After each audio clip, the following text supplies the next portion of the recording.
Okay, I had intended to leave before it got too hot, but diddled around and now it's 90 degrees. Today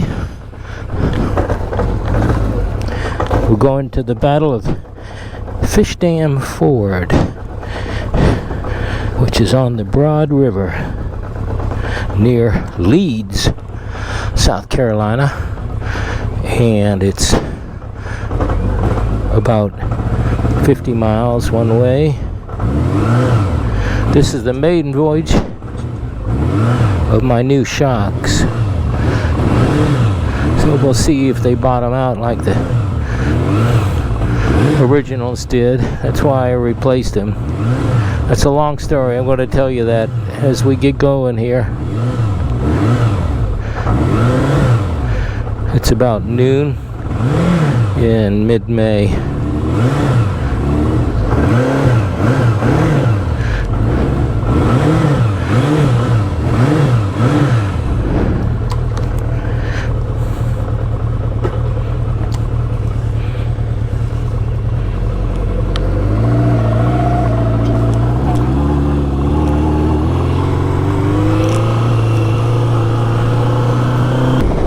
Well, so far the new shocks are performing admirably, better than the originals. I have them set on the softest setting, which seems to be okay. We'll see if I bottom out. Anyway, that's the reason that I haven't posted a video since January. It's because of these shocks. You remember the last time I went to historic Brattonsville and the Battle of Huck's Defeat, and the shocks were bottoming out on the ride. It was kind of tough on the kidneys. But so when I got home, I saw them leaking, decided to replace them, and I made the mistake of buying some cheapo Japanese shocks that were guaranteed to fit, quote unquote, off of eBay. And I got them in, and they were the right color, but they didn't fit. The mounting bolts on the shock mounting bolts have a shoulder, and they didn't account for that shoulder, which is 14 millimeters. So I went to a machine shop and I asked them to make me some bushing, 16 millimeter outer diameter, 14 millimeter inner diameter. And the guy said he would do it, but it was too thin. He didn't want me to be unsafe. He recommended that I send them back. And the guy on eBay was gracious enough to allow me to send them back. They were 140 bucks. So I sent them back, and I bit the bullet. And I bought some expensive progressive suspension Model 412s. They were $390, which hurt my pocketbook. But they were only available in chrome. And when I show you the picture of the bike, my bike doesn't have a lick of chrome on it, so that wouldn't work. They make a model, it's all black, but they were out of stock. So I bought them anyway and decided to have them vinyl wrapped. Well, that was Easter weekend and no one called me back. Finally, the vinyl wrap places called me back and said, "That ain't gonna work, son, because the vinyl will the motion of the shocks will make the vinyl peel and crack, and it won't last." So that was disappointing.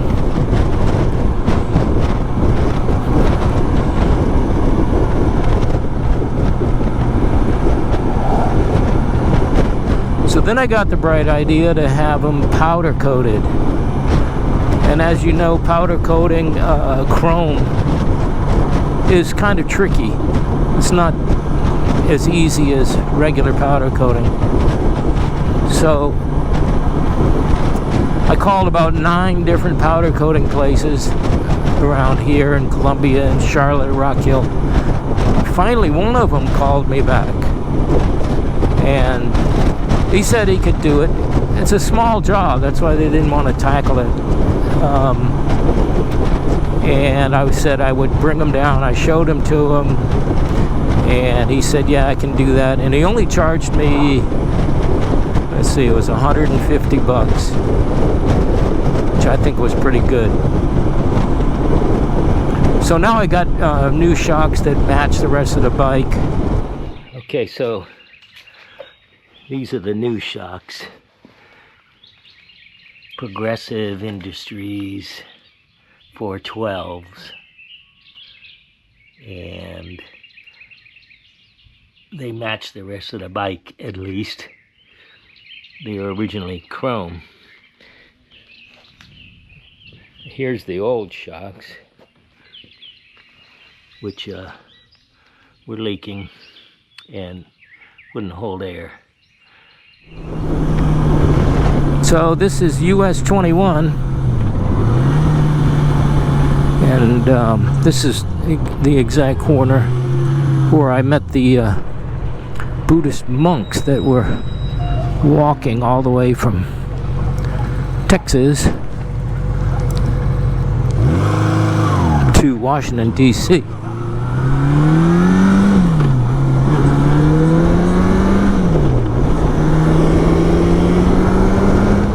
Okay, we're on Route 200, South Carolina Route 200, and we're approaching the little town of Winsboro.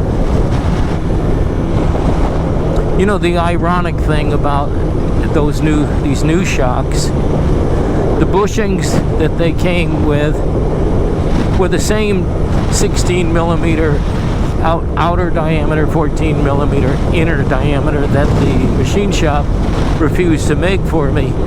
That's the ones that came with, and that's the ones that fit. So if they're not safe, it's on me. So let's talk a little bit about the Battle of Fishdam Ford. It was fought on November 9th, 1780. Now, most of the time the armies holed up for the winter. They didn't really fight much in the winter. Notable exception being George Washington's attack across the Delaware in Trenton, New Jersey on Christmas Eve, Christmas Day. But anyway, November 9th, and Lord General Cornwallis had decided to make his headquarters here in Winsboro. And he told the major, British major Wemyss, W-E-M-Y-S-S, to go look for Colonel Thomas Sumter, the original Gamecock, who was camped along the Broad River. He was going to send Bannister Tarleton, who's one of his favorite commanders of the British Legion, but Tarleton was busy chasing Princess Miriam, the swamp fox, all over the backwoods of South Carolina. So he sent Wemyss instead. And he told him, do not attack at night.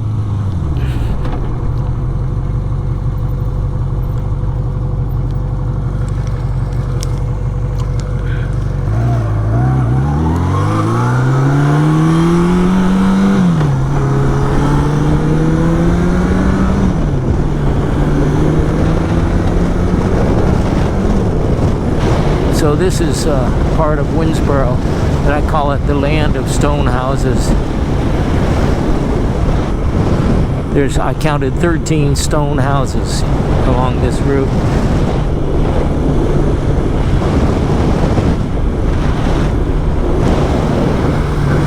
There's another one.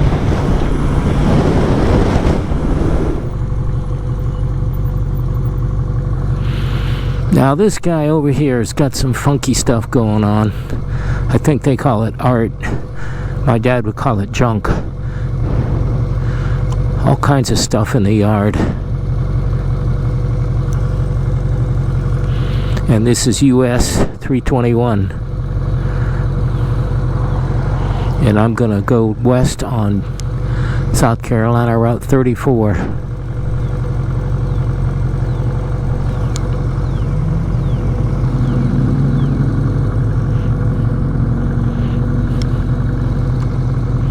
If the light ever changes.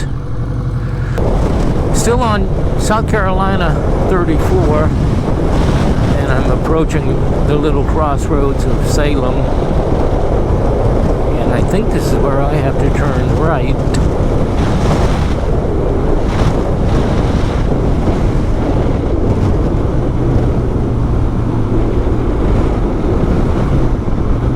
Yep, 215.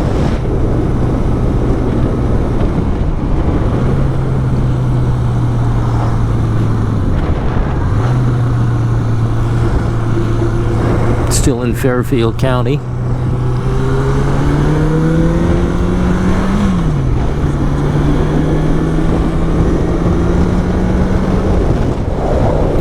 Well, I'm in Chester County now. Still on South Carolina Route 215. What a great road. Not a pothole in sight. It's unbelievable. Tarmac was so smooth. And I haven't had a car behind me since I left Lake Wateree.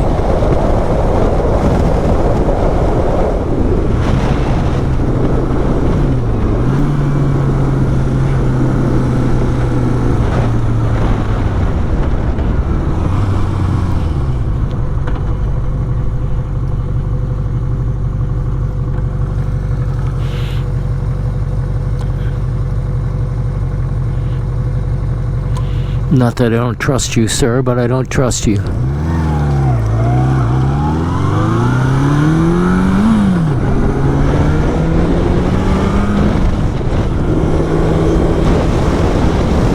there's the old store. And the marker of the Fishdam Ford is less than a mile up here, just before the Broad River.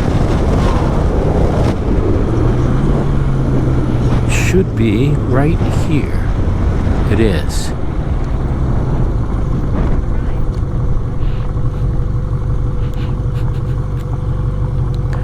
I bet people go by this all the time and don't see it. Yep. Thank you.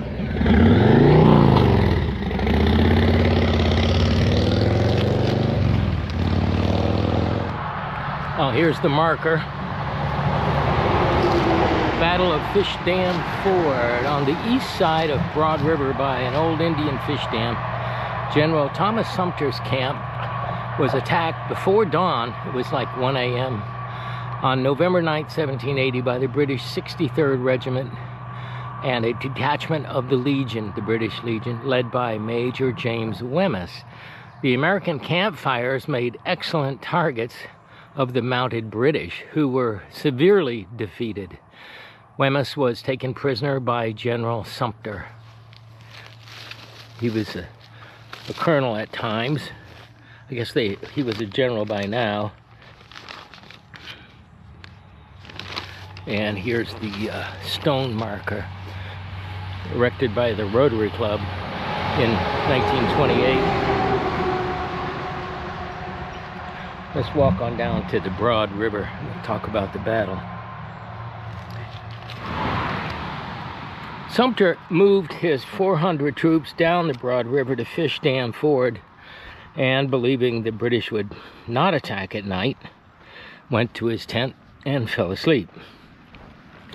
But two of Sumter's colonels, Thomas Taylor and Richard Wynne of Winnsboro, had the good sense to take some precautions against a surprise attack. Taylor had his men build large fires on one bank and then withdrew. Colonel Wynn had his men sleep with their arms in their beds, so they'd be ready at a minute's notice. Around 1 a.m., Major Wemyss disobeyed the order from Cornwallis and attacked anyway, charging down the hill in the direction of the fires that the Patriots had lit. Taylor's men opened fire and killed or wounded about 20 British cavalry right away, right off the bat. Major Wemyss was one of them. And when he fell, the British second-in-command, a lieutenant, charged blindly towards the Patriots, but his men were easy targets. Once the Patriots started firing from the British flank, both sides withdrew. The Patriot colonel on the flank admitted that he held his men back because he couldn't tell friend from foe for a good long time. The fighting lasted for only about 20 minutes. British Major Wemyss and 13 other wounded were left behind on the battlefield under a flag of truce, with a Patriot sergeant major guarding them. Sumter returned to the battlefield the next morning and found them sitting there, and he paroled them all and sent them to Charleston. Why was this minor battle significant? Because Sumter spread the word of his victory throughout the countryside, that his men, militia, not Continental regulars, had defeated British regulars. So recruits flocked to his cause and the cause of the Patriots.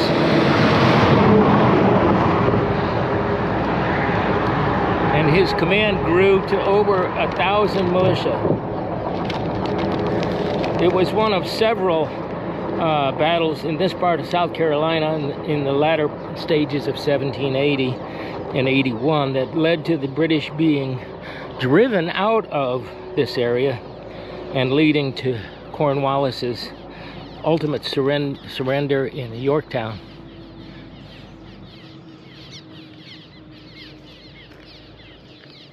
This would be peaceful if it wasn't for all these trucks. This is a pretty cool Chester County welcome sign at the county border. Established 1785.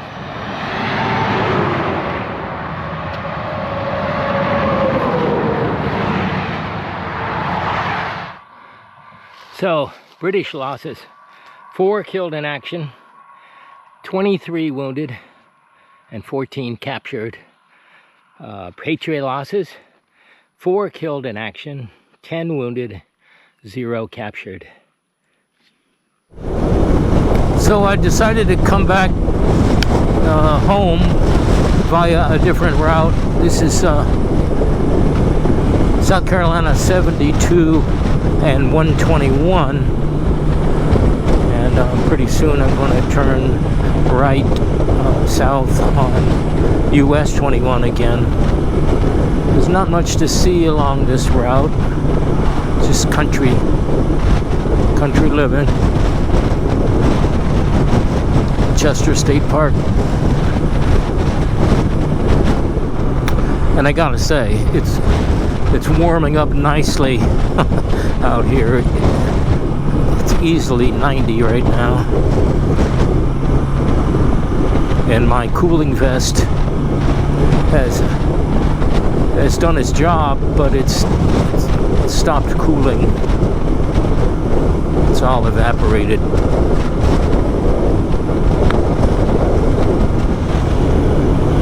Oh, I see how she's taking me to 97 towards Great Falls.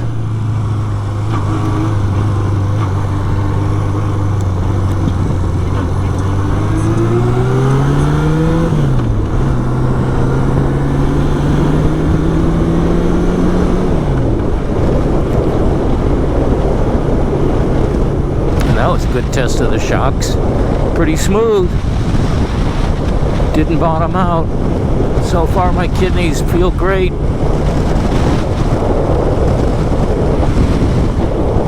I guess the $390 was worth it. I think you see the problem here. I'm stuck. It's hot. I turned the bike off. And there's been no action for 5 minutes anyway.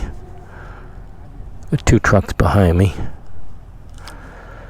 And I'm not that far from home, so come on guys, it's hot. Well, here I am back on Kingfisher. A successful ride. I think next time we'll do the Musgrove Mill, the Battle of Musgrove Mill, or maybe Blackstock's Plantation. They're really close to one another. So stay tuned for that. Thanks for watching.